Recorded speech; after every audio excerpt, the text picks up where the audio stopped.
Welcome, everyone. This is your friend, the DN What If, here with another exciting fanfiction. Today, we're diving into the story of what if Deku became an accidental hero?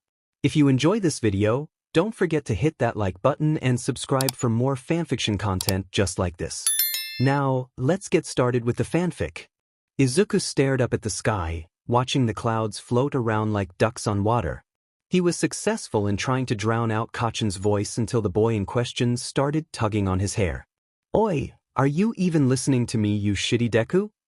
Kachan yelled, and God, Izuku's ears were going to go deaf at this rate. Why couldn't he just talk like a normal person? "I'm going to be number one," Izuku wanted to roll his eyes.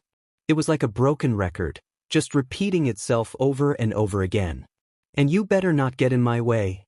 "But Kachan, I don't want to be a hero." Izuku whines. "You told me not to be a hero, so why would I get in your way?" Kachan didn't even hesitate before yelling the same words to his face, small explosions popping near his hair as if to emphasize his point. Izuku wondered if this was how all 6-year-olds acted. Izuku glanced at Kachan, making an innocent expression before shushing him, which seemed to enrage the blonde even more. "I don't know why you keep yelling about this hero stuff, Kachan," Izuku smiled before reminding the blonde once again. "I'm quirkless, remember?" Midoriya Izuku wanted to be a hero. He wanted to protect everyone and keep them safe with a smile, just like All Might. That was until he went to visit the doctor with Mama. That was when everything started going down the drain. Once he was diagnosed quirkless, Kachan stopped being nice. He started yelling and hitting him, calling him a useless Deku, and not before long, everyone started following suit. But that was okay. Kachan would make a great hero, and he would too. That was what he kept repeating to himself before he went to sleep, clutching his All Might plushie even tighter. No matter how bad the bullying got, Izuku's determination never faltered. A hero would protect everyone, so Izuku couldn't hate them. One day Izuku would have to save them from a villain, so he just learned to forgive and forget. Just like a hero. Always like a hero. That is, until the day he came home. He shifted his hair to cover the bruise on his forehead and pulled down his trousers a bit to cover the burns on his knees. He put on a smile as he entered the house. "Mama!" Izuku yelled. "I'm home." He looked around before finding Mama on the couch, the television broadcasting a villain attack on the news.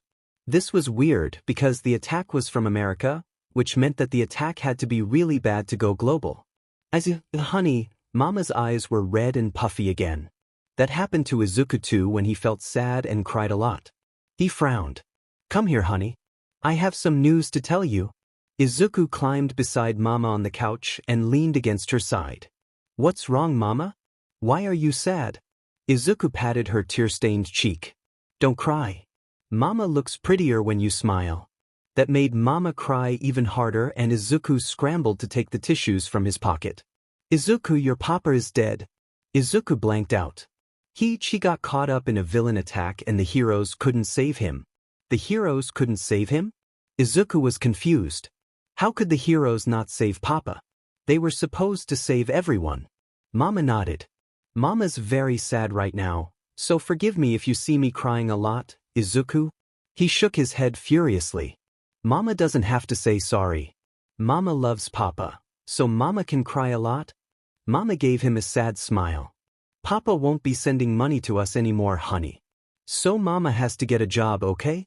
Mama started drying her eyes with tissues as she continued speaking. "I'm sorry I can't be there for you as much anymore. This is bad." Mama started crying again. Izuku hugged her tightly. "Mama," he whispered. "I'll get a job too then." Mama started shaking. "But Izuku, you want to be a hero." She started stroking his green curls, clutching her boy tightly. "You don't have to do that for me." Izuku entangled himself from her arms, determination shining in the eyes of the 5-year-old. "No, Mama. I don't have to be a hero. I want to make Mama happy." Izuku grabbed his mom's hands, his fingers so small against hers. "You're already my hero, so I need to save you too. How can I save you when I'm too busy fighting villains?" Izuku gave her a sad smile, repeating the words spat his way every day. "And I'm quirkless anyway." I can't be a hero without a quirk. Mama threw herself against Izuku and wailed, a series of I'm sorries filling the house. That fateful day, something in Midoriya Izuku cracked. Kachin sneered at him. Huh? What about all that CRP about being a hero? Not like you could be one anyway, you quirkless nerd. Izuku gave him a disinterested look. I'm going to get a job, he declared. And I'm going to earn lots of money for Mama. The blonde narrowed his eyes. So you're not going to be a hero? Izuku gave a huff. Not everyone wants to be a hero, Kachin. Kachin just glared at him. You're lying. Who wouldn't want to be a hero? Stop lying and get out of my way, duh. Kachin started to go on a rampage, exploding random leaves and being a general menace to Mother Nature. Izuku wanted to slam his head into the sandpit. Aizawa entered the police station after receiving a distressed call from Tsukauchi. Apparently, after weeks of dead ends, they finally found a lead on the case of the new vigilante. The vigilante had showed up 2 months ago after the police started finding unconscious bodies of low-life thugs in dark alleyways or in the corners of busy streets. After a few days of researching and compiling evidence, they had decided that this had been the work of the same person. At first Tsukauchi denied it, because what kind of monster took down 47 criminals in the span of 2 weeks? It was simply unheard of. Not only that, but for every criminal they caught, a large sum of money would appear by the receptionist's desk. Did they think the police department was so poor they needed donations? He remembered ranting to Yagi and Aizawa over the phone several times this week, telling them his doubts that the same vigilante would have apprehended all these thugs. That is, until he interrogated every single criminal they had found around the area. What happened? Tsukauchi asked. That's the thing, you see. Every time he asked that question, the same answer always came back. They was too fast. I was just about to mug someone, and then suddenly I woke up in a jail cell.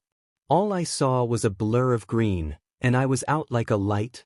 I was with my buddies, and one moment we were cornering this guy, and the next I was getting handcuffed. The worst part? They were all true. Just what kind of demon wandered into the world of vigilantism? A few blocks away, Izuku sneezed. So you're telling me that this vigilante who managed to evade the police force for 2 months and leave no traces behind, just happened to patrol the same neighborhood all this time? Aizawa was skeptical.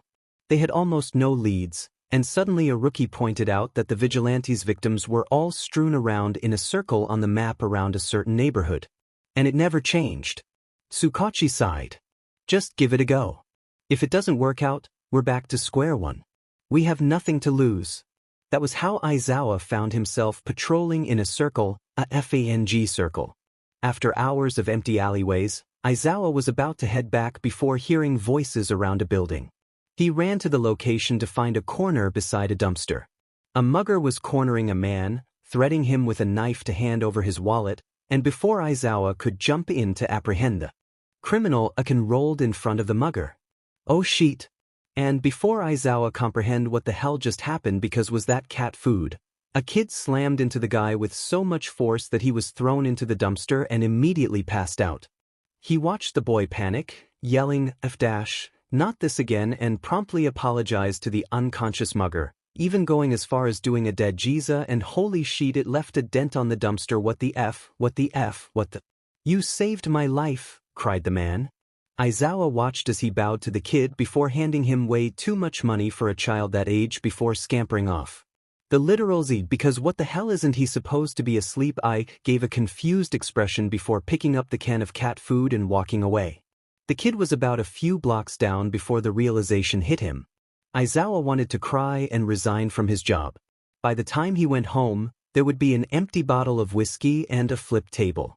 But before that, he had a vigilante. Was the kid even a vigilante? To cash. Fake it. Wait, kid. Aizawa caught the boy in his scarf, dragging him up the roof to sit beside him. He was going to get to the bottom of this, and whether this kid was a delinquent or not, he was going to... Ah shit, he looks precious.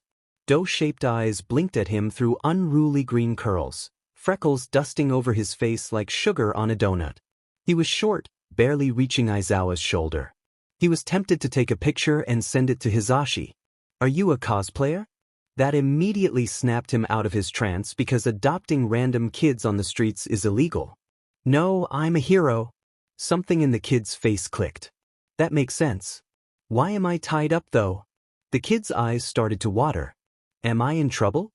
No, you're not in trouble, Aizawa reassured quickly. That was a highly dangerous thug you just came in contact with, and the police department would like you to report it. The kid nodded and stopped tearing up, thank God, but then proceeded to look at Aizawa suspiciously. Are you really a hero, though? I've never seen you before on the news. He looked thoughtful. Not only that, but you didn't even try to save me and that man from the thug. Aizawa didn't mention how the kid rammed into the thug at the speed of light and left him unconscious. I'm an underground hero, so I don't really appear in the news that much. And you seem to have that situation under control. Good job, by the way. Aizawa felt awkward in lying. How was he supposed to tell the kid that he was originally about to arrest him? They walked back to the police station after Aizawa properly tied the criminal up, making small talk about mundane things until they saw Tsukauchi standing near the entrance. He locked eyes with Aizawa before raising an eyebrow, noticing the kid beside him. Let's bring this inside, Aizawa sighed. Tsukauchi tried to keep the confusion off his face as he entered the interrogation room, the child who Aizawa brought in on the other side of the table.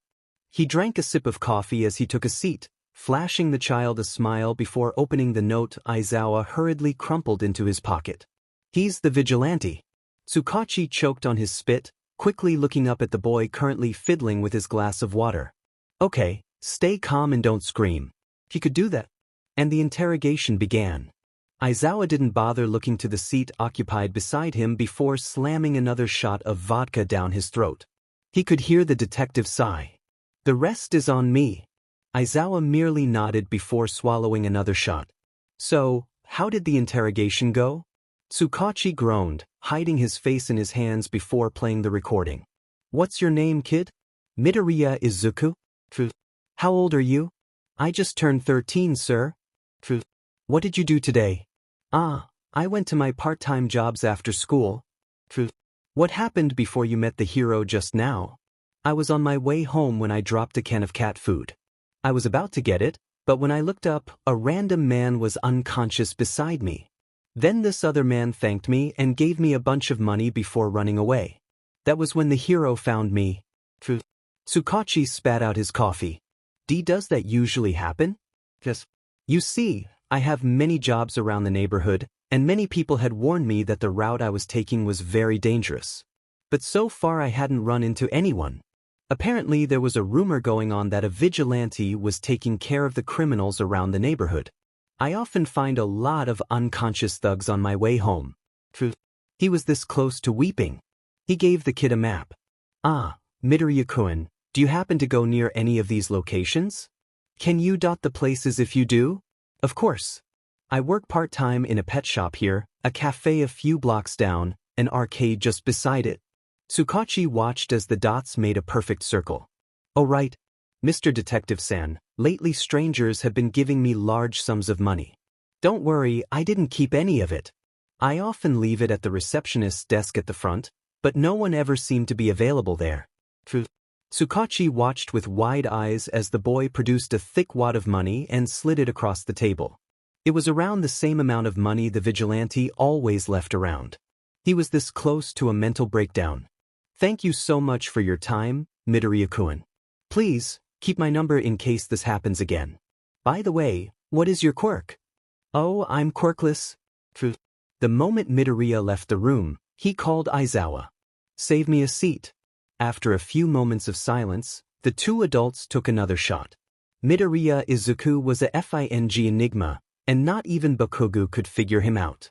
Not only does the quirkless nerd refuse to be a hero, who doesn't want to be a hero, but instead of playing heroes and villains with him, shitty Deku opens a FING gambling center in the middle of the monkey bars. Bakugou sulked near the slides as he watched Deku slam another Uno reverse card towards the extra in front of him. This was the 6th time this week that another kid ran home crying without their lunch money. Uno Unichan. But Midoriya-kun? Draw the FING 4 cards, Unichan. After the 11th kid played with Deku, The FNG finally looked satisfied with the growing pile of money beside him. He stood up as he collected his cards, half of the deck suspiciously wet with tears. He looked up, his face brightening into a smile, and why is it so bright? His eyes are smoking holy shit. Kachin.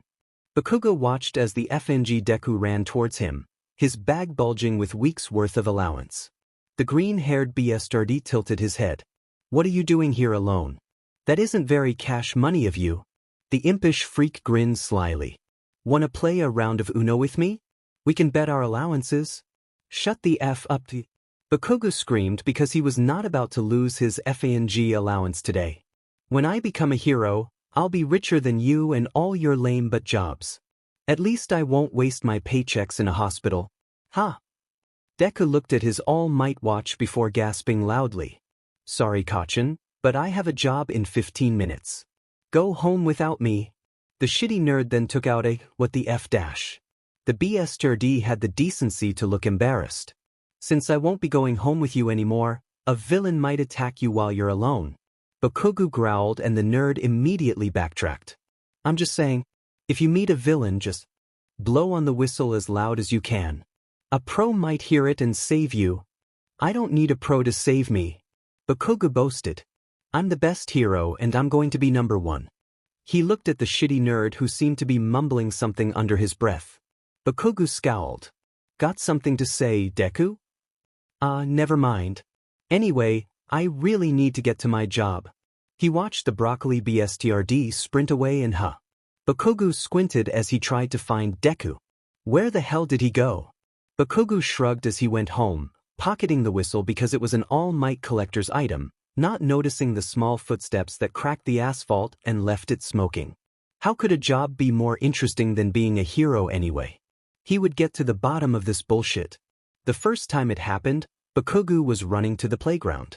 He was the king of the elephant slides, no way was he letting some shitty extra play on it. On the way there, he bumped into a woman. He scowled and was about to start yelling before noticing that the woman was running away again. Oh, come back here and grovel, you f***. Bakugou yelled. How dare she just run off? Bakugou took out his whistle, puffing up air into his cheeks to prepare to blow before an all-might book bag flew through the sky and hit the lady in the back. He watched as the lady tripped and fell into the sandpit before a blur of green speeded towards her. What the hell? Bakugou watched as the quirkless nerd picked up the lady bridal style, stuffing a cupcake in her mouth before jogging away. The shitty Deku finally noticed him, but instead of that god-awful grin he always smiled, a creepy smirk fixed his way to the boy's face. Boss's orders. And Bakugou watched Deku walk away with the struggling lady. What kind of orders did Deku get?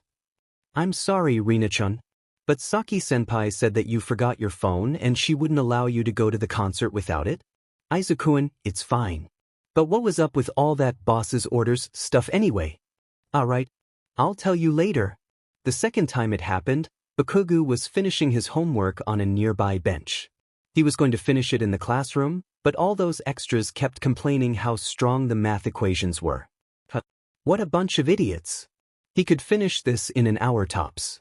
He suddenly heard a shrill shriek of terror coming from the park in front of him, a middle-aged man running around the trees before knocking into Bakugou's bench, making all his worksheets and textbooks scatter all over the ground. He grinded his teeth. What kind of irresponsible a-hole shoves a kid's homework all over the ground? He took out his All Might whistle, but before he could put it to his lips, a Hero Day edition All Might water bottle smacked the guy in the shoulder at the speed of light. Bakugou blinked before staring in wonder at the whistle. Did he do that? Bakugou was still in awe of his newfound quirk before a flash of green appeared again and snatched the man away. Bakugou choked as he found the FING wimp once again carrying a full-grown adult bridal style. Deku looked up and locked eyes with him, and he felt a shudder run up his body. What the hell's with the intense look that he was getting? The shitty nerd's eyes flashed a dark green before he smoothed out his face like a FNG mannequin. He must pay.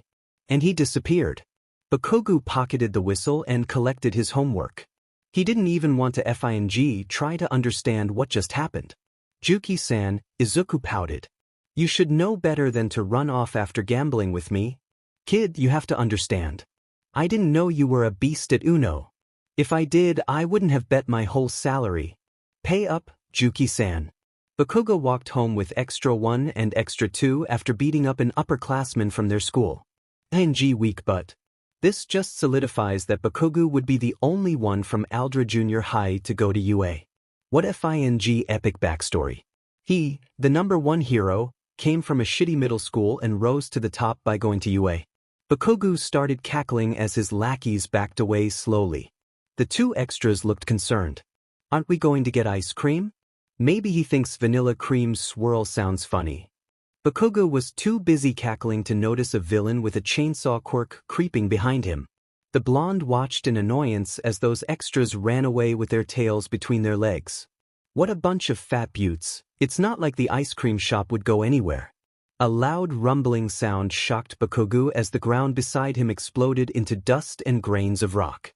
His eyes watered from inhaling the dust as he tried to back away. What the hell was he supposed to do? He couldn't see where the FING villain was. Shitty coward. His hands reached his pocket before he held something bumpy. His eyes widened. This sheet never failed him once, so it better not fail him now. Bakugou took out the whistle and blew on it so strong his cheeks puffed up red. Silence. You think a whistle's going to stop me, kid? The villain snickered. One wrong move and I cut off your pretty little arm dash. The villain then went cross-eyed, his knees buckling before he fell face first to the ground. Holy shit, the coward was frothing at the mouth. Was that normal? Bakugou glanced at his savior, before looking down at cracked All Might action figure. Its neck was snapped in a 90-degree angle and one of its legs were detached. Suddenly, a voice rang out that haunted Bakugou's nightmares for the next 3 months. The figurine's catchphrase sounded broken and glitchy like a doll's voice from a horror movie, the cheer ringing out for several seconds before it cut off. Bakugou felt his face drain of color because it really is black voodoo sheet. Holy F, I'm burning all my All Might figurines when I get home. The blonde looked up, and he watched as the last bit of his soul escaped from his body and fly away to the void. Deku tilted his head, his big green eyes unblinking as he looked at Bakugou, not breaking eye contact as he picked up the All Might action figure and stuffed it in his bag.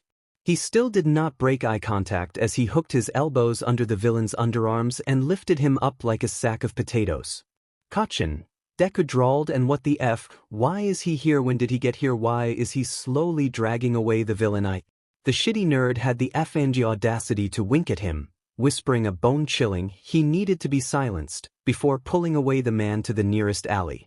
Bakugou staggered to the sandpit beside the playground as he threw up his onigiri, clutching the All Might whistle tightly. He laid there on the ground for a few hours before the truth dawned on his 13-year-old brain. All those other instances where Deku carried away those people. They were all dead. Juki-san, Rina-chan, are you okay? Did the allergy season come early? Then that means FING Deku was a hitman.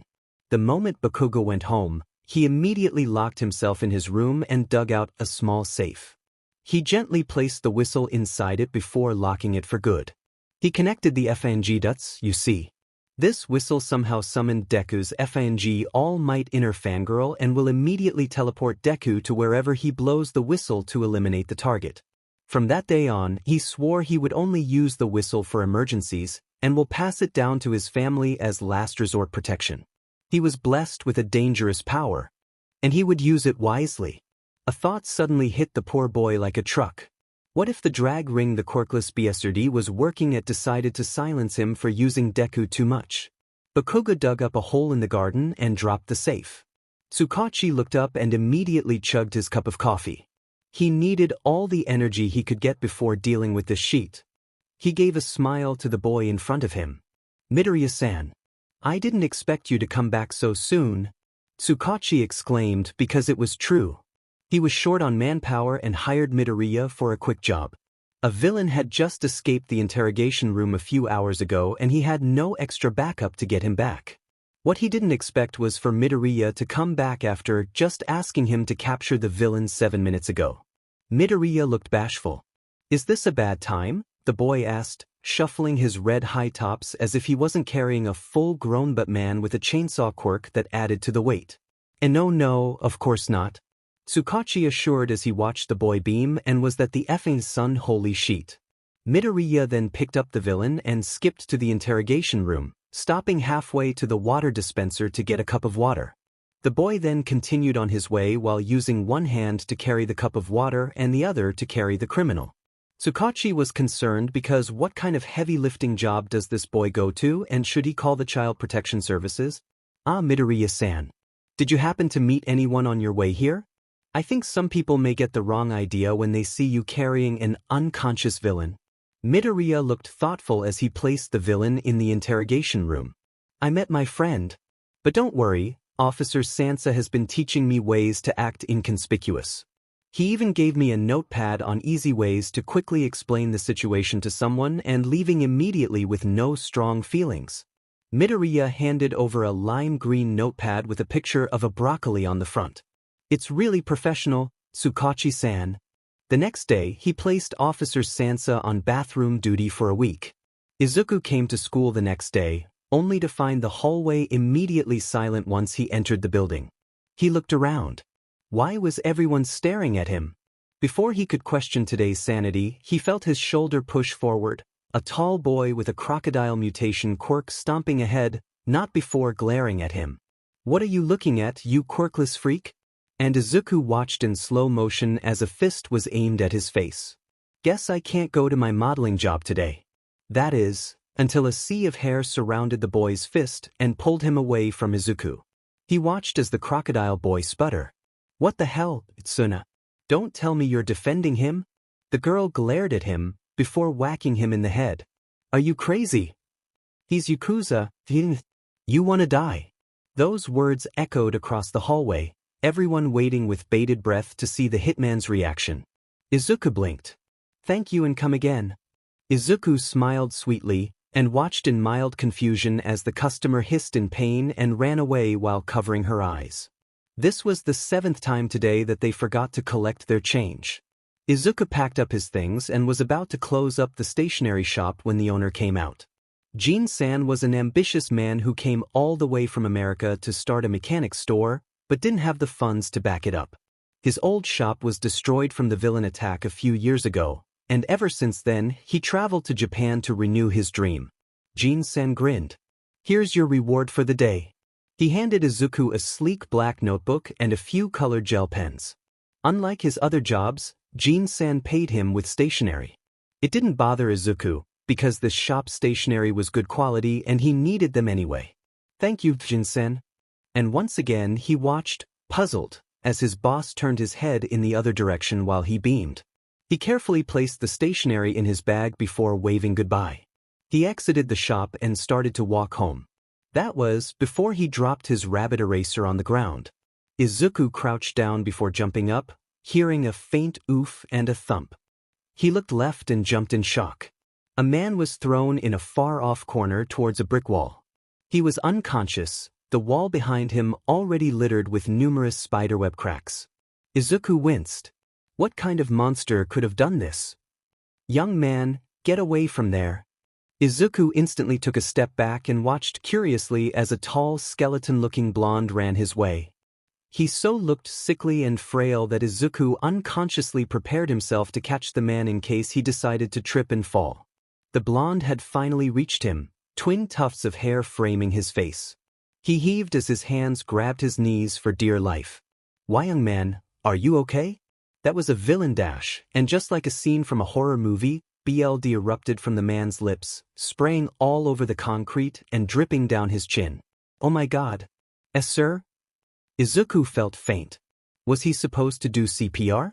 He watched a tutorial one time, but Izuku feared that the man just might crack in half if he even attempted to press on his ST. Should I call an ambulance? Do you have a phone? Wait. Don't open your mouth. Why is more BLD coming out? He felt himself hyperventilate because who was this man and why was he vomiting BLD in the middle of the sidewalk? Don't be worried, young man. The man yelled, and Jesus F, more BLDs coming out. Why couldn't he just keep his mouth shut? This is perfectly normal, the blonde man assured. Izuku didn't feel assured. He felt like wrapping the man in a blanket and running to the nearest hospital. I was in an accident a long time ago. As if that didn't put more questions in his head. Do you want tissues? Or painkillers? The man paused. Yes, please. And that was how he found himself sitting on a bench in the park near the shop, eating bread while a stranger wiped blood off his shirt and mouth. So, does this happen a lot? Izuku questioned. He watched the man nod and Izuku felt incredulity bubble in his stomach. Then why were you chasing that man? The man gave him a sorrowful look. It is the duty of a hero. Izuku scowled.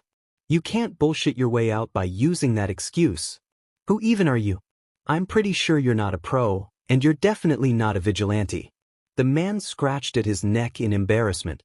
I am All Might's assistant. You can call me Yagi. Does he know about your injury? Izuku demanded. Bibit, yes. The freckled boy exploded. I didn't peg him to be the type to overwork his employees. What a bag of DS. You should order a lawsuit against him, Mr. Yagi.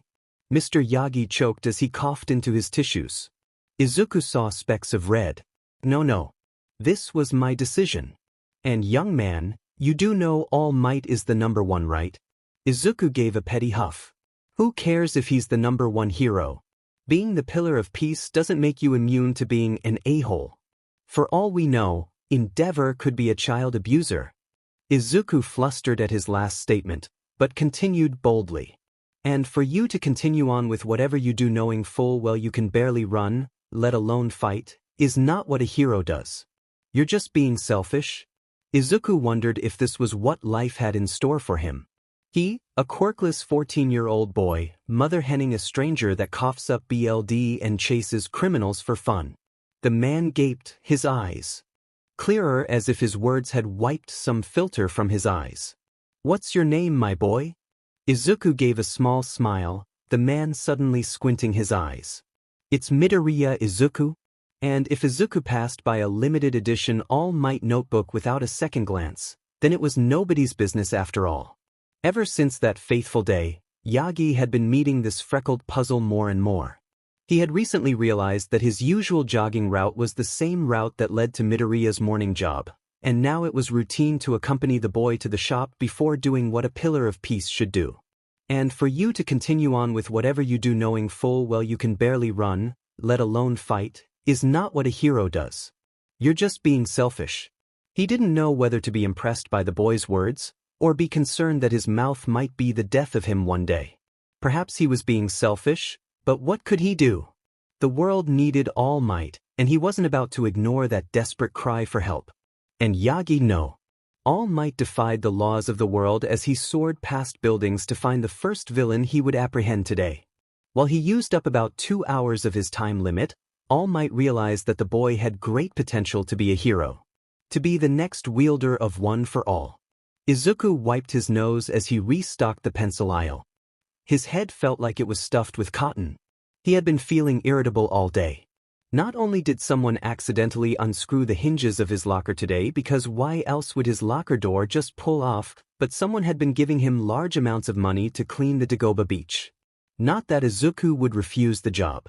The beach would be appealing once it was cleaned.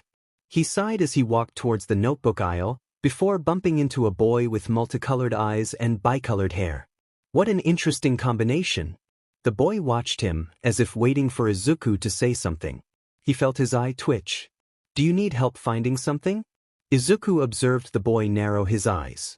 Was he going to be one of those customers? You don't have to pretend.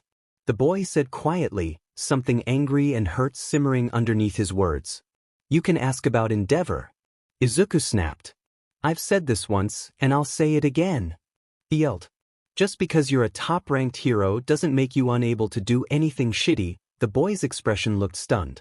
And why the hell would I ask about a person who acts like a D on live TV? A short huff of disbelief dragged Izuku back from his yells. I'm really sorry for yelling at you and He peeked at the boy's cart. It was filled with colored markers and paints. The notebook aisle is beside the cashier, by the way. He bowed as he hurriedly made his way to the pencil aisle to take refuge. He just yelled at a customer. Holy shit, he was going to get fired. Hey kid, He tilted his head to see a nervous Jin-san. You're 15, right? Izuku nodded. In 3 months, why? Did Jin-san see what happened? Is he going to fire me? I have a quick job for you, nothing too serious. I'll pay you too. Just UA has these really high-tech robots and… Jin-sen, what do you want me to do? Izuku asked curiously. Jin-sen gave him one of the best deer-in-the-headlights looks he had ever seen. He actually felt quite impressed. I want you to join the UA entrance exam. Izuku blanked out as packs of highlighters slipped from his hands. Izuku stared up at the sky, watching as the stars twinkled as if mocking him. The feeling of laying down on the coarse sand of the Dagoba beach seemed cathartic. He started cleaning up all the garbage this afternoon and had only succeeded in a small part of the area, wondering in amazement at how ignorant people could be. The sand was a pristine white, still keeping its original color after people had covered it up with waste and trash. Izuku felt more determined than ever to transform this place into its prime. I want you to join the UA entrance exam. The freckled teen wanted to scream. The dream that was crushed by the heavy realization was still laughing at him from a distance. He knew he couldn't be a hero, so why was the universe tempting him with something so painful? He understood that Jin-san didn't mean any harm by suggesting it. The man just wanted some information and blueprints from the UA entrance exam, and after hours of research and digging, Izuku found what had caught Jin-san in such a desperate frenzy. The UA entrance exam had 4 types of robots for the exam takers to defeat, which in his opinion, is extremely biased towards flashy quirks. 3 of them as a point system of sorts, while the last one, also known as the zero-pointer, is more of an overpowered obstacle. Jin-san must have thought that those robots would be the key to opening his mechanics shop again. The job was easy enough. He just had to deconstruct each robot and write down notes and sketches of its main design in a small notebook. The real problem was the fact that he didn't know if he could handle the rejection from his dream school in the form of a letter. He knew he would definitely fail, of course he knew that. He may be a bit naive, but he at least isn't oblivious enough to think that a quirkless nobody like him could pass in one of the lowest rate of accepting schools in the country. But at the same time, the price was absolutely mouth-watering. The sum was enough to pay the tuition fee of Mama's law school for a whole semester and have enough change for at least 2 trips to the grocery store. He didn't want to deny his mother a happier life because of his selfishness. What kind of son would he be? He gazed at the stars again, watching them wink with the brightness of a million lights. He gripped the sand. Once upon a time, Midoriya Izuku wanted to be a star. He wanted to shine brightly and have everyone looking at him with awe. He wanted to shoot across the sky, murmured wishes thrown at him from miles away as he streaked light in the dark sky. He wanted to be the hope in utter darkness. But at the end, that was wishful thinking. Instead, he was thrown away like a worthless pebble. He streaked across the sky for a few moments like a comet, before inevitably crashing down and causing havoc for those around him and himself. In a blink of an eye, he wasn't in the sky anymore. He was just a rock pushed off from space. He was just Midoriya Izuku, the quirkless Deku, not a shining hero. The green-haired boy stood up and dusted off random grains of sand from his jeans. Enough of this moping. He was going to get a job and earn fortunes on top of fortunes to make Mama's life equivalent to a queen's. Izuku grabbed his backpack and left, jogging quickly to reach home in time for dinner.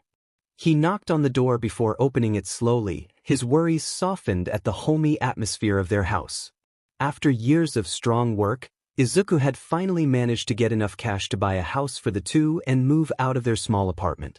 "Mama, I'm home." Midoriya Izuku came running in all of her motherly glory. Her smile was so bright that Izuku felt his eyelashes curl and burn at the tips. He listened with equal excitement as his mother rambled on about her latest class.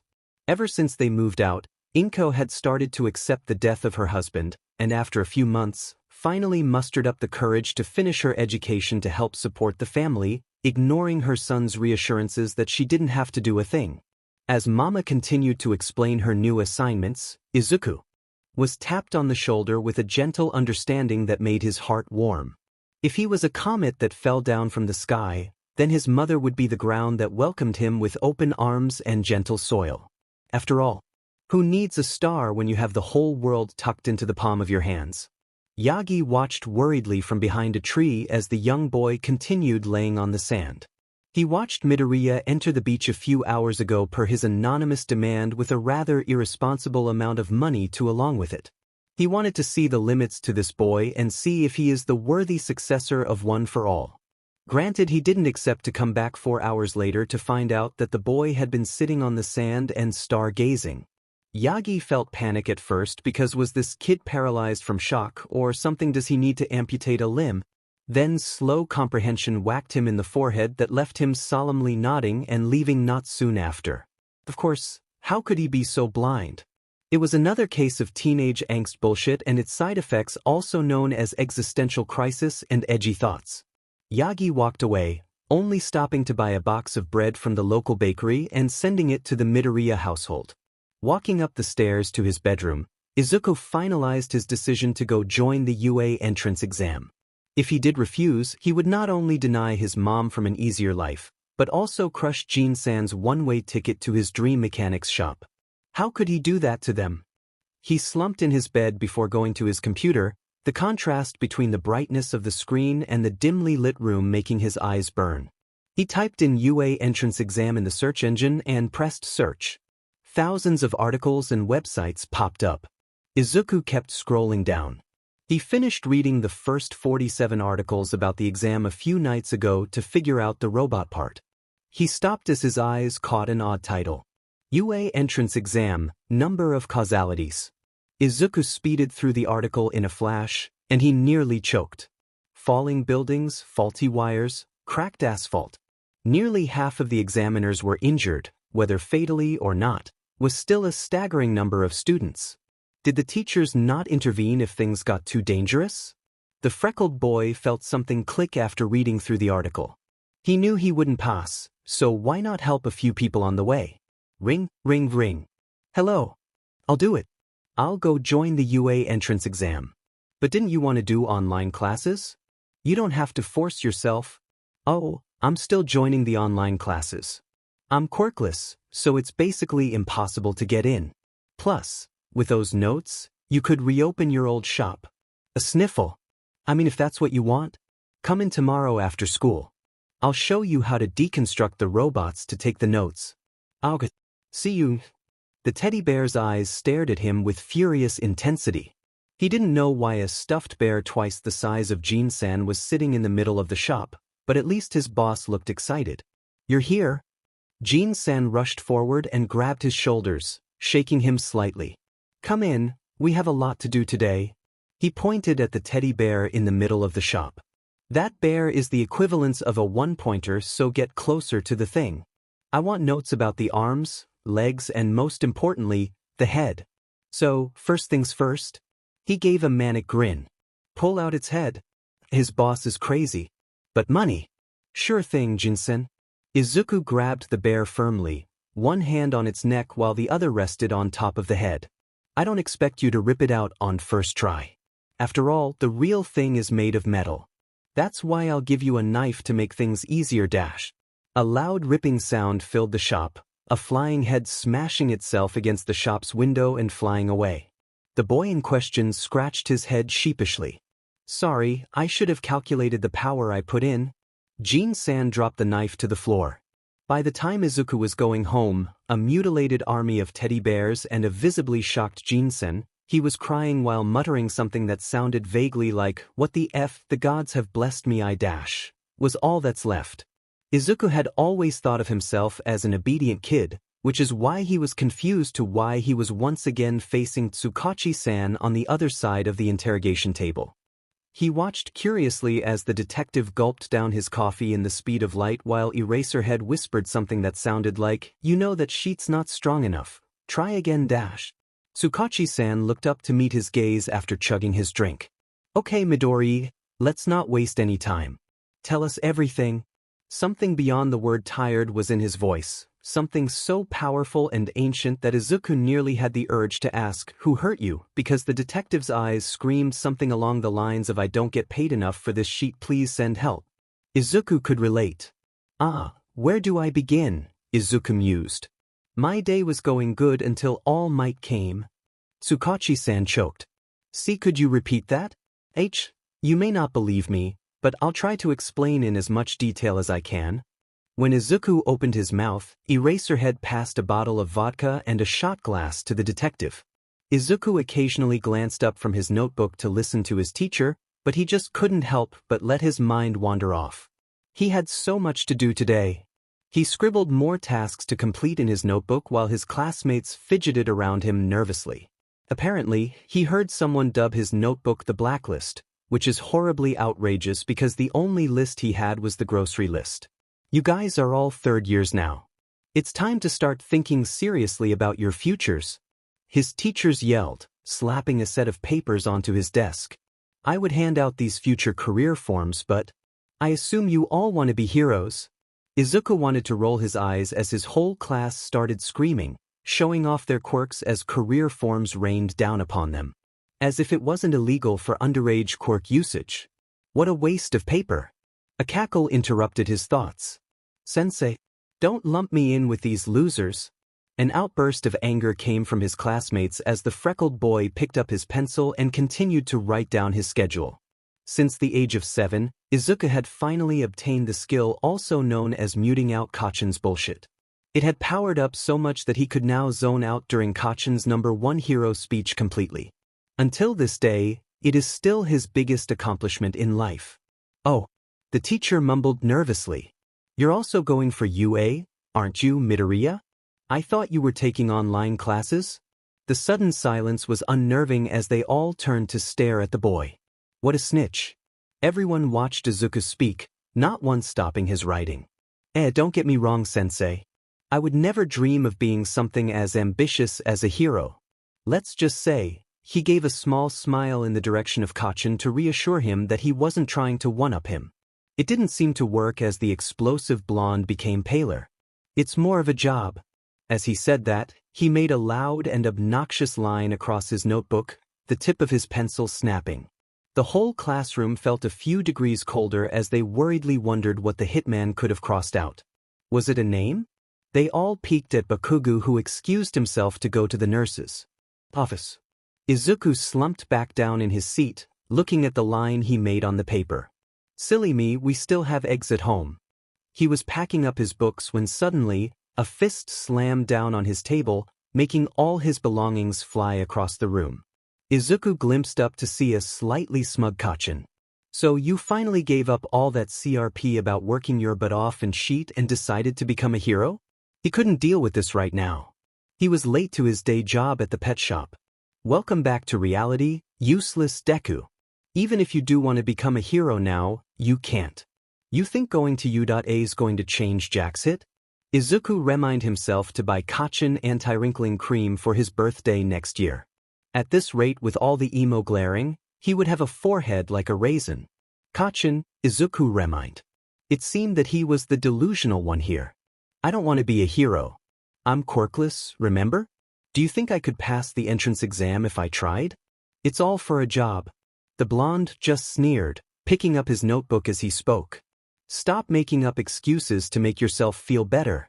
You can't be a hero, plain and simple. Don't use this bullshit dashed. He waved around Izuku's notebook to cover it up. What even is this anyway? Jobs for the future? He barked out a laugh. Cut the CRP. Izuku watched as his notebook exploded, its cover burned beyond recognition as it was thrown outside the window and into the koi pond. Izuku snapped. That was a present from Mama. Izuku screamed. Kachin seemed shocked at first, before something jittery accompanied his smugness after that. Maybe if you want to provide so much for Auntie, go take a swan dive off the roof and wish for a quirk in the next life. And if maybe Bakugou stayed a little bit longer, he would have noticed the cracks on the classroom wall as Izuku slammed the door shut. Someone said that to you? Tsukauchi asked threateningly. Have you reported him yet? No. He has a bright future as a hero. Suicide baiting wouldn't look good on anyone's report card, Tsukauchi-san. Izuku gave a light laugh as the two adults glanced at each other warily. Just who was this Kachin? After a few minutes of processing that the problem child would be going to the UA entrance exam, Eraserhead took a shot. Oh, This is where my day took a turn for the worst. Izuku exclaimed. So on my way to the pet shop? Izuku felt his feet unconsciously brace before jumping high, an odd feeling of disgust filling him before he landed a good distance away from a tunnel pathway, a blob of slime gripping aimlessly towards the spot he just stood in. A medium-sized body to hide in, a gurgled voice whispered from the tunnel. I'm just hijacking your body, calm down. It'll only hurt for about 45 seconds, then it will be over. Panic overtook Izuku as he whipped out a bottle of pepper spray. This can't be happening. Someone help. Izuku screeched out, his thumb pressing the nozzle so strong that the bottle of pepper spray exploded directly on the slime villain's eye, making him yell out in pain. It's a pefli. In a panic, Izuku grabbed a rock and threw it as strong as he could towards the tunnel. And when All Might came running to the scene, well, he was confused to see young Midoriya panicking, a large hole in the middle of the road and a goo splatter with a slime-covered piece of cracked asphalt lying beside it. I am here? All Might. Izuku yelled because holy effing shit, it's his idol. Oh my god, I'm about to lose my effing shit. Izuku remembered Yagi-san and narrowed his eyes in distaste at the hulking form of All Might as the man scraped off the villain in empty soda bottles. All Might, Izuku whispered menacingly under his breath. This speech dare overwork Yagi-san like SLV without extra pay? Not on Izuku's watch. Can I have your autograph? If he was going to meet this a-hole, then he was going to milk every second of it. Of course, young boy who I have never met before. All Might bellowed, signing Izuku's notebook with a flourish. Izuku snapped it shut, before muttering loud enough for All Might to hear, I can sell this on eBay or some shit like that. I what? All Might sputtered. How dare he act innocent? I know you, All Might. You overwork your workers while knowing full well about their illnesses. What kind of hero are you? A flash of recognition seemed to pass over his eyes. I know. I do not overwork my employees, young man. If the person you are talking about is Yagi-san, then he does what he does willingly. You dare victim blame Yagi-san? The audacity of this man. Izuku felt himself fuming at the mouth. You don't even give him extra pay. If I was Yagi-san, I would have robbed your but a long time ago. Izuku pointed his finger threateningly at the tall man. If Yagi-san doesn't get a paid leave for a week, I'm taking you down to court, All Might. All Might gulped as he nodded, before zooming off to God knows where. Izuku finally let out a breath of relief and shock because what the F did he just do? Did he just threaten to sue the #1 hero? Holy shit, okay, this is fine. He felt himself bump into a crowd, screams of terror and explosions filling the air. He tiptoed to see better against the swarm of people and gasped on what he saw. It's the pefli. And with that, the people around him seemed to scream louder as Izuku pushed his way through the crowd. He was about to warn the heroes surrounding the area, only to lock eyes with Red. Kachin? And Izuku felt his body run towards the slime villain without hesitation, All Might's signature flapping around as he slammed his notebook towards the slime villain, instantly making goo splatter everywhere as the heroes rushed to apprehend him. Kachin looked up with relief and anger before glancing down at the notebook beside him, All Might's extravagant signature on full display. The blonde blanched as he stood up and walked away. It seemed that the world was out to get him fired from his job as he once again got stopped on his way to the pet shop. Kid, wait! All Might called, running towards him before grabbing his forearm. Of all the people at the scene, it was only you who acted. You inspired me to spur into action. Your body simply moved before you could think. You can be a hero. The #1 hero declared loudly, and something in Izuku burned.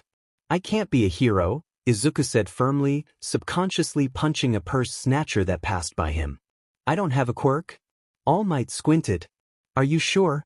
I have the extra toe joint and everything, so I'm pretty sure I'm quirkless. All Might just seemed even more delighted. Let me tell you a secret, young boy. My quirk can be passed down. It is called One for All, and I believe you can be my successor to inherit it. Izuku's mind was scattered. A quirk that could be passed down? And even if that were possible, why choose him? But you're All Might. You don't need a successor. The man gave a sad chuckle. Believe it or not, I can't be the #1 hero forever. So that is why, would you like to be the next user of One for All? Nah. All Might blinked. I'm very honored, All Might, but I'm really happy with the way I am right now. My mom's in law school and I have some coworkers who I admire. I even have Yagi-san as my friend. I think being a hero is very noble, but I don't think that kind of life is for me. Izuku replied sincerely. It was the truth. Even with a quirk, the hero thing was just so time-consuming. Did he want to be a hero? Well, of course, but you don't have to save people to become a hero. Well, this is very awkward. I suppose you can keep this a secret? Izuku smiled and All Might's eyes watered from a burning sensation. And that's my day, I guess? Izuku shrugged. I'm just here because All Might wanted me to report about the incident. Eraserhead looked thoughtful. But why did All Might corner you at the end? That's a secret, Eraserhead. Thank you so much for your time, Midoriya-san. But we have to stop meeting like this? Tsukauchi-san said, shuffling the papers before standing up. I almost forgot. You have a guest outside? Izuku's eyes brightened as he saw Yagi-san waving at him, a bag of bread slung across his shoulder. Is this a bad time? Apparently, All Might suddenly gave me a week off. Tsukauchi-san raised his eyebrows up in amusement. Yagi-san. I'm happy All Might finally gave you a break. Anyway, let's head to the park first, and then we can go to the Dagoba beach. Yagi-san smiled as the freckled boy rambled on, leaving two exasperated adults in their wake. So, the UA entrance exam, huh? Tsukauchi teased. Don't even mention it. I'm praying for the 0-pointers already. Bakugou googled various ways to erase one's memories, but to no avail, it only sprouted sheet like all memories should be cherished and loved. He remembered it so clearly. He was walking home, and suddenly he was engulfed in slime and choking on air. The last thought in his mind was how he wished he bought the whistle with him. And then Deku comes running and defeating the villain. At first, Bakugou thought it was a coincidence, until he looked beside him. It was a signature. An All Might signature. Bakugou booked in a therapy session instead. Jin-san looked down at Izuku, whistle in one hand and a scrappy notebook equipped with a portable pen on the other. He had the face of a man that endured one hell of a training montage, with Izuku in a tracksuit and a weirdly accurate skill of ripping heads off teddy bears as proof. If the boy squinted, he could make out tears in his boss's eyes. This could actually be the key in opening my shop. Izuku carefully extracted a tissue, skillfully handing it to Jin-san as this has been a daily occurrence for many months. He watched with barely concealed amusement as Jin-san dramatically grabbed the tissue in one big swoop, blowing his nose loudly as he sobbed in anguish. He dabbed his tears lightly while flipping non-existent hair out of his eyes before throwing away the damp tissue into the air. Jin-san must have been a theater kid. Once he snapped out of his slow-motion anime trance, he looked at Izuku with such intensity that the whole room felt warmer. Izuku was shocked. Was this the power of his boss's determination? Jin-san, are you seriously using your quirk right now? What? No, maybe it is you who is too young to understand. This is my passion. Your eyelashes are glowing, Jin-san. Stop changing the temperature in the shop, it could damage the air conditioner. Jin-san made a teeth sound before the room went back to normal. The man turned to face Izuku before handing over the notebook. Look, today's the big day. Let's revise the game plan. Jin-san then proceeded to step on top of the counter, using the cash register as a stepping stone. What do you want? He hollered. Thank God the shop was closed. Money! Izuku screeched from the very bottom of his heart. When will you get it? Once I get my paycheck. Wait. Izuku sheepishly scratched his cheek as he reevaluated his answer, trying to remember the reply Jin-san gave him a week ago. Once I kick robot butt? Say it louder for the people at the back. Izuku didn't comment on how the shop was practically deserted, but he wanted money, and if yelling about robot butt at 6 a.m. in the morning was the way to get it, then so be it. Once I kick robot butt. After a bottle of popped champagne in which Jin-san proceeded to chug it straight from the bottle, Izuku set off on his journey with a notebook and pen in hand. Wait. A blonde man came by the shop last night. He asked me to give you this. He was handed a loaf of sourdough bread, and at that moment, one could even say that the boy's smile could have rivaled the sun's brightness. Izuku looked at the pristine sand of the Dagoba beach, now shining and white instead of its trash-infested counterpart a few months ago. Some people were already jogging on the beach as an early run. The green-haired boy stared at the vast ocean and walked forward, his heart feeling lighter than it had in months. Even if he was a has-been shooting star, he couldn't help but wish to light up the world around him once more, even if he had to do it from the bottom. To be fair, it wasn't Izuku's fault. The train had been filled to the brim with people, not to mention the price of a single ticket.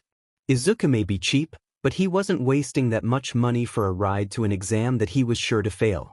He sighed slightly after the light jog too. Bakugou was 7 minutes late to the entrance exam due to waking up unconscious in the middle of the street after bumping into a green blur that left skid marks on the ground, and felt his nerves hit him all at once. The gates were much more intimidating in person. He took in a deep breath, reminding himself that he wasn't here to be a hero. He was here for business. He was here for money. With the strengthened resolve of 100 men, he stepped forward, only to feel himself tilt forward. No.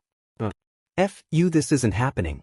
In an unnatural act of defiance against Newton's law, with the sheer willpower of a man who embarrassed himself one too many times in public, Izuku forced his body to tilt upwards, suddenly jumping forward and causing someone to shriek behind him. Unknown by Izuku, a brown-haired girl watched the whole thing, thinking along the lines of, "Oh my effing god, he effing dead," while trying to save his dignity with her quirk, only to nearly get body slammed by the living reincarnation of broccoli as the boy disappeared right before her eyes, the only proof that it wasn't a hallucination being that he left a whole but effing dust trail. Welcome to today's live performance. Everybody say hey. Izuku silently cringed as present mic was met with a deafening silence. He was silently impressed by how someone even made the effort to create the sounds of a cricket. He zoned out by then as present mic explained the rules, his hands gripping the notebook and pen tighter. He could do this. His training had been brutal, he couldn't just let it go to waste. Somewhere far away, multiple zero-pointers started creaking and shifting around in fear. One even exploded from the sheer power of a certain green-haired boy's bloodlust for money. As Izuku mumbled his way through the introduction speech, he caught the eye of a boy with glasses and engines in his calves. The boy's face was obviously displeased, with his mouth in a permanent frown.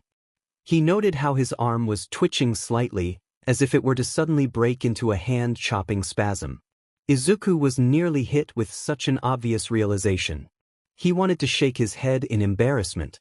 The boy was obviously trying to ask a question, but was probably too shy to interrupt present mic's speech. Izuku could feel himself melting. It was nice to know that pure people like him still existed in this god-awful world. With his faith in humanity restored, he once again managed to catch the boy's attention, giving a small wave and a smile to encourage him to ask his question. The boy had an unreadable expression on his face. Was the boy so nervous and closed off that he was having a strong time processing Izuku's wave?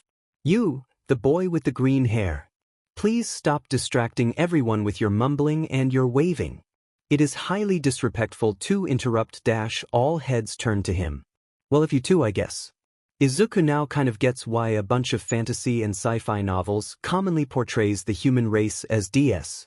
Not even a second after berating Izuku's disruptive tendencies that is extremely unbecoming of a hero, the engine boy turns his ungodly middle school teacher rage onto the actual FNG teacher, who looks gobsmacked as he was politely assaulted by questions about something zero-pointer, his arm chopping the air at such an alarming speed that it was just a blur of muscle and square fingers. Izuku wanted to yell about his act of hypocrisy because did this speech just lecture me about interruption while he just throws his question at present mic. Holy F, I'm about to throw some hands right here right now, bring it you crusty but Kryborg sponge b. He promptly shuts his line of thought as he was shushed quietly by the boy beside him. Izuku kept his mouth shut for the duration of the speech. This year's batch seems to be a bit more interesting than last year's. So much more eccentric. I like it. A lot more flashy quirks this year. We'll definitely see an interesting scoreboard. Shoyuta, you have an eye for these kind of things. Any listener that's caught your eye yet? I believe I saw you staring at the registration paper for Midoriya Izuku? Oh, this is going to fun. Which screen is the boy on? This one. Wait, it's starting. Oh, he's running forward, very responsive reflexes. And he got himself a 2-pointer dash. The teachers watched in fascination as the boy proceeds to throw himself at the bot, and with horrifying accuracy, he rips off the head of the 2-pointer in one drag of his hand. He throws the head into the nearest secluded building before dragging the convulsing body by the feet, its hands scratching the ground while being pulled to meet its head. The boy entered the building not long after with the 2-pointer's body still intact, grabbing a large plank of wood to secure the place. It all looked like a scene straight out of a horror movie that left the teacher speechless. Get some footage on that building right now. Shoyuta, where the hell did you find this kid, Shoyuta? Oh my god, is that tequila? Shoyuta, he's chugging straight from the bottle. Sketching robot body parts in a test that could possibly get you killed wouldn't be the most ideal place to think about lunch, but could you blame Izuku? He was hungry and stressed, and those two things had never gone hand in hand with each other. Once he was done with the touch-ups on his notes, he burst through the wood like a breaching whale, scaring off some examiners while he ran off to repeat the process with a 1-pointer and a 3-pointer, leaving off his mess of mutilated robots in his wake for the cleaning staff to find. Now, to accomplish what he really came here from. And boy, did he have work to do. He immediately ran to a girl near a lamppost who seemed to have her foot injured. She was hyperventilating as the 3-pointer came closer and closer, cornering her. Izuku didn't even blink before he was right behind the bot, his arm clutching its head before tearing it off smoothly. He heard a gasp and gave the girl a reassuring smile, watching in concern as her eyes grew dry and irritated. Was it an effect from her quirk? He grabbed her and ran back to a secluded spot before asking her what her quirk was. I can shoot projectiles with deadly aim. She stuttered because she just got bridle carried at the speed of light to an empty area with a very attractive boy. What the F was happening? Do you have anything you can throw with? When the girl shook her head, Izuku gently dumped her on a small rooftop of a building before running off to who knows where. Before the girl could contemplate her life decisions and enter a 3-hour world of existential crisis, he came back with a FING wall. I can't even open a noodle packet. What the F? At this point, she just wanted to go home and stare at the ceiling. She didn't come here for cute bush boys who rips out walls for fun, she just wanted to throw shit at robots. Her mind blanked out as she watched the boy crush the wall into small pieces with his bare effing hands. Is this normal? Is this just some type of hero steroids or something? She watched as attractive bush boy on steroids pushed the pile of debris to her. Now you can throw this at the robots without moving your leg. And oh, was she tearing up? Yup, there we go, she could definitely hear the sniffling. Way to make an impression on attractive bush boy on steroids, Linda. She was still busy sobbing her heart out when he finished securing her ankle. Through her tears, she felt her eyes dry up immediately as attractive bush boy on steroids smiled, and goddamn, did she crave for a Victorian-era fainting couch because she just felt herself swoon. Or maybe that was the stress. She blinked, and attractive bush boy on steroids was gone. She numbly turned her head towards the clock and choked on air. This all happened to her in under 3 minutes. That one. I want him. Namuri, I swear to God. If you don't get your slimy but hands-off dash. As Izuku ran around the area giving gay panics and sudden urges to elope to everyone he saved, he felt himself slowly gaining white hairs. Why was everyone so keen on dying today? He wanted to yell at the sky before easily catching a boy that was thrown by a 2-pointer directly into his arms. He gently placed him down before repeating the same process. Check the injuries, ask for quirk, give tips, and get the F out of there to save more suicidal idiots. The one thing he was confused about was the fact that they all seemed to stare at him with big adoring eyes, which was, well. Izuku made a noise from the back of his throat as he gently placed the boy in an empty spot near a sidewalk. The boy in question seemed to already be doing the staring thing while whispering what seemed to be, "Oh mighty God, is this my gay awakening? School didn't even teach me this. Holy shit, holy dash." Izuku gave a small grin before the boy hissed in pain and turned away, muttering something about gay fear. The green-haired boy sighed and ran off to his next victim. While grabbing a girl with a chainsaw attached to her arm away from being crushed by a falling piece of asphalt, he was disappointed that he couldn't fulfill Jin-san's last request as he checked the clock despite the man's reassurances that it was optional. The school wouldn't release an unstable giant but robot in the last few minutes of the exam, right? Release the unstable giant but robots now. Show Yuta, FNG dropped the whiskey bottle, it's already empty. Wait, is that no shoulda your liver dash? He was coming after Yue's butt. He thought Jin-san was joking about the size of this thing because it was huge, towering against tall buildings and skyscrapers like they were nothing. Could he take that thing on? Do it for extra pay, a dark, dark part of Izuku's mind whispered temptingly. A part of Izuku that he had thought was locked away into the deepest parts of his mind to be never seen from again. Ever since that one time he had unknowingly started a nationwide scavenger hunt for Mothman at 3 a.m. in the morning.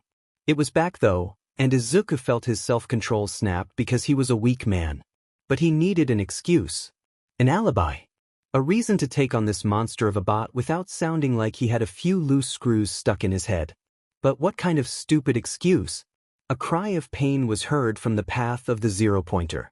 Izuku gave an unsettlingly wide smile that made the zero-pointer stop and creak awkwardly in fear. Blinded by gold. It was showtime. Uraraka could feel her throat clogging up as she tried to scream for help, but to no avail, she watched helplessly as the other examiners ran away from that monster. Who could blame them though? If their roles were reversed, she wouldn't have given a second thought before bolting to the other direction. She just wished at least someone would have helped her out of this rubble, because God forbid anyone be stupid enough to take on this thing. And great, everything seemed to blur into one big fat hell of a mess because of course she had to have snot and tear tracks onto her corpse when she'll be inevitably crushed by a building-sized robot. On days like this, Uraraka wondered if she was a serial killer in the past life. Before she could finish her sulking, a green blur rushed past her before stopping as if it forgot something. She was the something, wasn't she? And H&Y, okay, this is fine. It's not like she wanted to cry from relief or anything. When the green blur flipped the debris and rubble off her, she finally got a look at the thing before bursting into tears. It was the reincarnation of broccoli. A FNG vegetable just saved her life from being a really ugly pancake. How does one proceed with this information? She felt herself being carried off into a safer area before being gently dropped down. Uraraka watched as the boy quickly wrapped her ankle with bandages, and where did he get those bandages anyway? A thought came to mind that maybe he came prepared to help people like her and well. If the reincarnation of broccoli subtly handed her a tissue and averted his eyes from her snot-invested face, she didn't speak about it. After a few minutes of the boy comforting her, she felt this eerie feeling towards this boy. On closer inspection, Uraraka finally realized the familiar expression the boy was wearing. Every once in a while, he would crane his neck towards the zero-pointer wreaking havoc and have the look. The cash money look. Hey, you're not planning on taking that thing on, right? No response, just a cheeky smile that made her cheeks redden and eyes burn. Right? The reincarnation of broccoli gave her a shrug. It's for a job. And he disappeared, taking on his second form as a green blob that was accelerating towards the zero-pointer at an alarming speed. Uraraka gave a sob and covered her eyes because this pure vegetable was going to die and it was because of her, and oh my god, she couldn't breathe. She didn't even ask for a name. Who mourns someone without getting a name? A loud rip, and a few demolished buildings later, Uraraka turned to see the boy deconstructing the head of that thing while writing it down on a green notebook, his hand moving a mile a minute as he decided to get comfy. Cautiously, Uraraka limped closer as she watched the reincarnation of broccoli sketch out a precise diagraph of the zero-pointer's head. I can make the parts weightless if you want, Uraraka suggested, because this thing just saved her life. If the repayment would be her sitting down tapping stuff, she would do it in stride. Once they were all finished, the boy turned to her and something clicked in place. An instant bond. A sense of solidarity. Money? He whispered under his breath. Money. She nodded in return, confirming his thoughts. Instantly, he jumped up as his face broke into a wide smile that made her eyebrows go from stepsisters to distant related cousins. Do you want to beat up robots together? His smile was so infectious that she couldn't help grin back. This was a fellow soldier. A comrade. I'm Uraraka Ochako. After a very excited Midoriya Izuku came out, she straightened her back, looking him right in the eye before breaking into laughter. She couldn't help it. Something about this boy made her want to snatch him up and rob a bank. It was just that kind of vibe. Smacking her hands towards her mouth to muffle her laughter, she playfully punched his knee.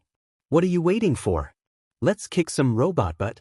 That seemed to bring out a reaction from him as he snorted, and that was all the warning she got before being scooped into a piggyback ride and now being gifted with transportation that could outrun a car. For the rest of the entrance exam, fellow examiners watched in horrified amusement as the green-haired heartthrob that single-handedly saved their lives ran around screaming while the girl on his back tapped every robot she could find, floating them high in the sky before connecting her fingers, both teens cackling like possessed spirits as everything around them exploded. All in all, it was a good day. When Izuku came out from the gates of UA equipped with a notebook full of mechanical secrets, a few gummies and an autograph from Recovery Girl, the Recovery Girl Omigo Sokol, and most importantly, in his opinion, Uraraka's contact information in his phone, he felt like he could beach slap Endeavor and get away with it. Probably. He was snapped out of his mumbling when he felt himself hit something very solid and warm and definitely not a wall. Eraserhead's unimpressed expression met his and he choked on air. I didn't do anything illegal.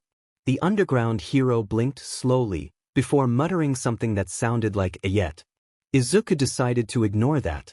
Is there a reason why you're dash? He gestured vaguely at the man. Eraserhead's unsettling smile made its appearance, all teeth and a perfectly shaped semicircle. Congratulations, kid. He drawled because of course this man who ran off vodka and coffee as life substance couldn't speak normally. You somehow made the entire body of U.A. students and teachers alike fall in love with you and fight over custody rights. He shot a quick look down at the reddening boy and gave a smug look. I won, of course. A muffled scream came out of his mouth before Izuku burst into stutters and nervous laughter to cover up the urge to seep into the void. At Redhead with Inso. Was it just me, or did anyone else get pulled to safety by a green-haired Greek god? #UA's cryptid #UA entrance exam #I was just minding my own business when a cutie just casually saved my life. At that _score sniper _ho. Beach me to the F. #UA entrance exam #UA's cryptid he's really hot WTF I think I cried SMH. Adilifpip. Tag yourself in gay. #UA entrance exam #UA's cryptid mom I just had my gay awakening, what do I do? At we bully Newton's law here. AO speak for yourself, I just met my cash money soulmate. #UA entrance exam #UA's cryptid broccoli is love #broccoli is life they say if you sacrifice robot heads to the cryptid next year you will pass the vibe check. The next day, Izuku realized he was trending as UA's cryptid in 7 different platforms. He had a cult following who sacrificed robot heads to an altar with a gold statue of a broccoli. Izuku sighed and went back to bed, but not before throwing his phone out of the window.